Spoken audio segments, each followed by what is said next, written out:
Hello મિત્રો, નમસ્તે. આજે આપણે બનાવીશું અપમ. અપમ માટે આપણે અહીંયા જે ઝીણી સોજી આવે છે એ લઈ લઈશું.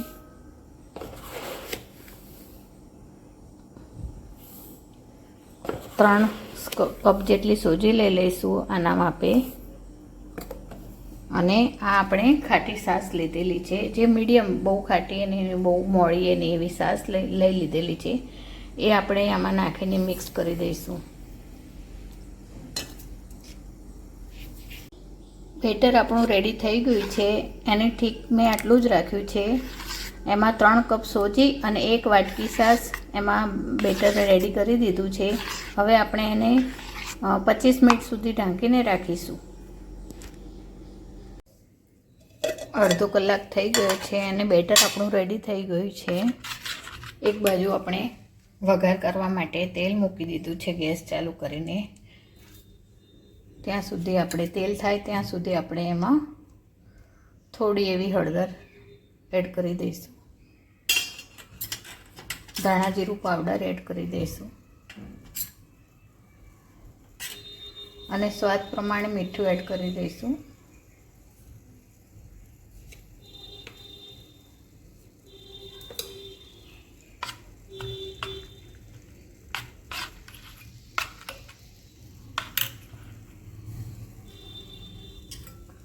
વઘાર કરવા માટે આપણે 1 ટેબલ સ્પૂન રાઈ એડ કરી દઈશું.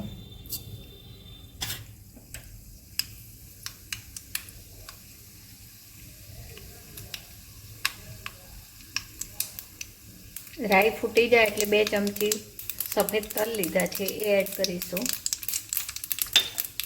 2 લીલા મરચાંને મેં ઝીણા ક્રશ કરીને વાટીને લઈ લીધા છે એ પણ એડ કરી દઈશું.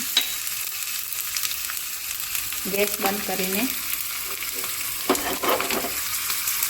વઘારને આપણે આમાં એડ કરી દઈશું.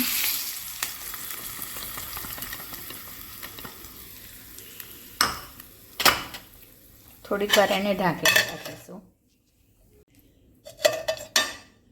એને આપણે સરસ મિક્સ કરી દઈશું. ચપટી ખાવાનો સોડા આવે છે એ પણ એડ કરી દઈશું.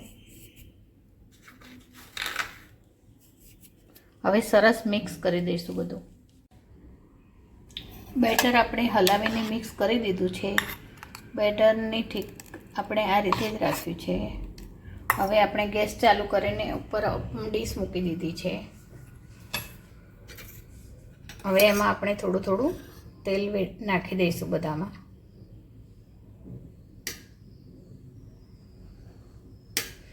આમાં મિત્રો તેલની પણ બહુ ઓછી જરૂર પડે છે અને ઓછા તેલમાં જ નાસ્તો બનીને રેડી તૈયાર થઈ જાય છે. અને બાળકોને તો સૌથી વધારે ભાવે છે. જો બાળકોને લંચ બોક્સમાં નાસ્તો આપવો હોય કે નાના બાળકોને ખાવો હોય તો મરચું જરૂર પ્રમાણે નાખવાનું.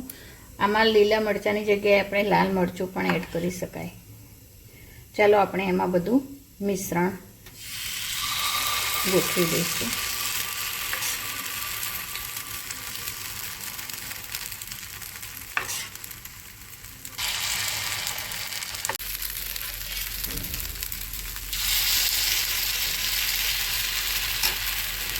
હવે આપણે આને મીડિયમ ગેસ ઉપર ઢાંકીને થવા દઈશું 10 મિનિટ. જોઈ લઈશું આપણે ખોલીને. એને આપણે પલટાઈને જોઈ લઈશું.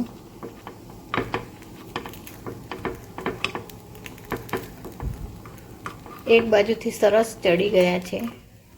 બીજી બાજુ પણ આપણે બધા અપમ પલટાઈ દઈશું. તેલ એડ કરી દઈશું જેથી બીજી સાઈડ પણ સરસ ચડી જાય.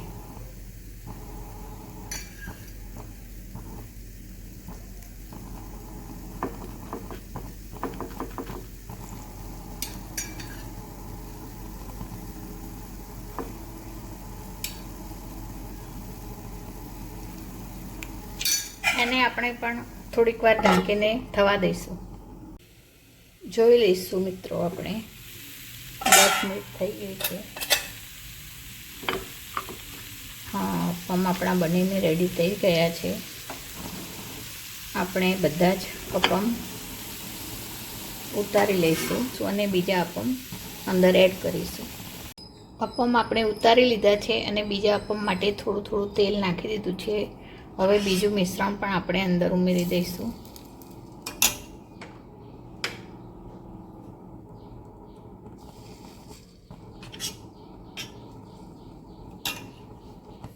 એવી રીતે આપણે બધામાં મિશ્રણ ભરીને એને પણ ઢાંકીને થવા દઈશું.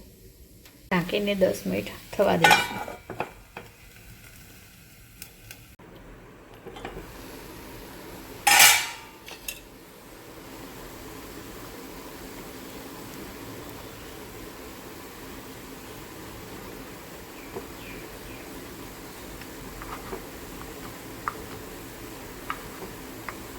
એવી જ રીતે આપણે બધા અપમ પલટાઈ દઈશું.